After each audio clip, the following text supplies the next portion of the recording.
Olá, tudo bem? Em uma aula anterior, eu te mostrei esse diagrama sobre as etapas gerais de uma análise química. Na aula de hoje, nós vamos focar na etapa de obtenção da amostra. Essa etapa é formalmente conhecida como a etapa de amostragem. Antes de te mostrar a definição de amostragem, é importante dizer que a amostragem é a etapa mais importante da análise química. É uma etapa que envolve vários cuidados e geralmente é considerada como um investimento e não como uma despesa. Isto porque a etapa de amostragem pode ser bastante demorada, a depender da extensão do local que você quer fazer a amostragem. Alguns exemplos seriam uma fazenda de grande porte, um lago ou um rio de grande extensão, que precisa de vários pontos amostrais, isto é, várias coletas, para garantir que toda a extensão esteja sendo representada.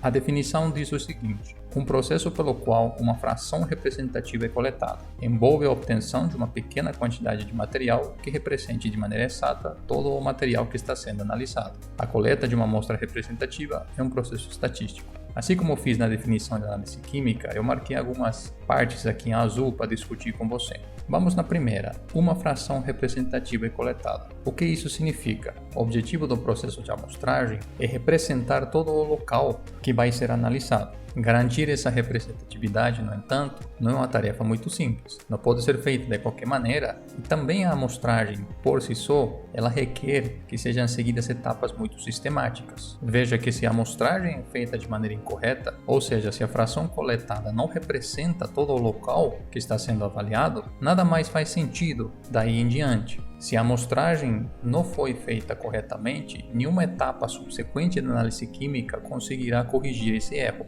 Se você continuar com todas as etapas da análise química, mesmo com uma amostra que não seja representativa, você pode até chegar num resultado no final. Porém, como o resultado não diz nada sobre todo o local que você está avaliando, então ele não tem sentido. Considerando que a amostragem é um processo demorado, um processo que muitas vezes envolve um gasto de dinheiro, não seria interessante fazer esta etapa de maneira incorreta, já que ele vai comprometer todo o meu processo daí para frente.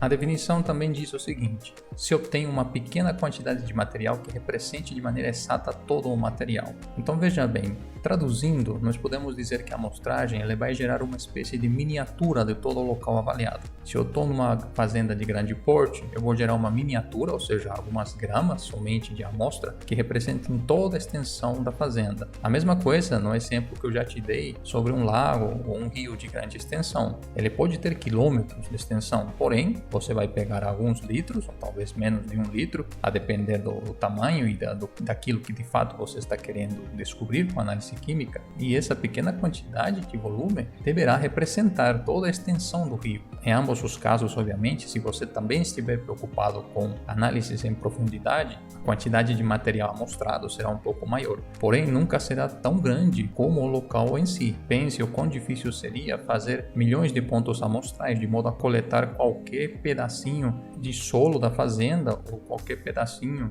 de líquido do lago ou rio de grande extensão. Assim como miniaturas que querem representar algo maior, essa miniatura ela deve apresentar a mesma variabilidade do local inteiro que está sendo amostrado. Ela deve literalmente copiar o local inteiro. Se essa miniatura for bem feita, então ela de fato vai representar o todo. E isso que se busca numa amostragem correta. Um outro exemplo interessante seria a produção de medicamentos numa farmacêutica. Veja que, por exemplo, a cada momento estariam sendo produzidas milhares de cápsulas ou de comprimidos. E é necessário que haja um monitoramento das concentrações do princípio ativo, de alguns excipientes, etc. Para isso, se fazem também coletas. Nesse caso, é importante uma outra variável, que seria a quantidade produzida, os horários produzidos, etc. Então, uma pequena quantidade, algumas cápsulas, alguns comprimidos serão coletados para fazer a amostragem, mas elas devem representar o período de trabalho, seja o período de dia, da semana, etc. De modo então que eu possa saber se todo o meu processo de produção está funcionando corretamente. Então, o processo de amostragem ele também serve como uma espécie de monitoramento, dependendo do tipo de problema que você quer resolver.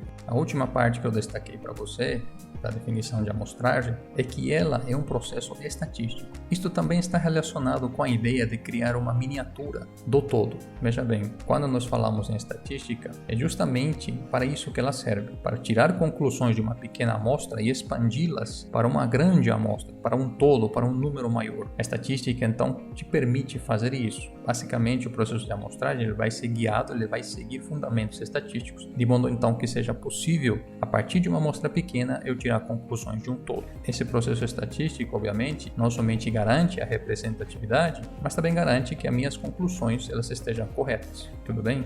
Até mais!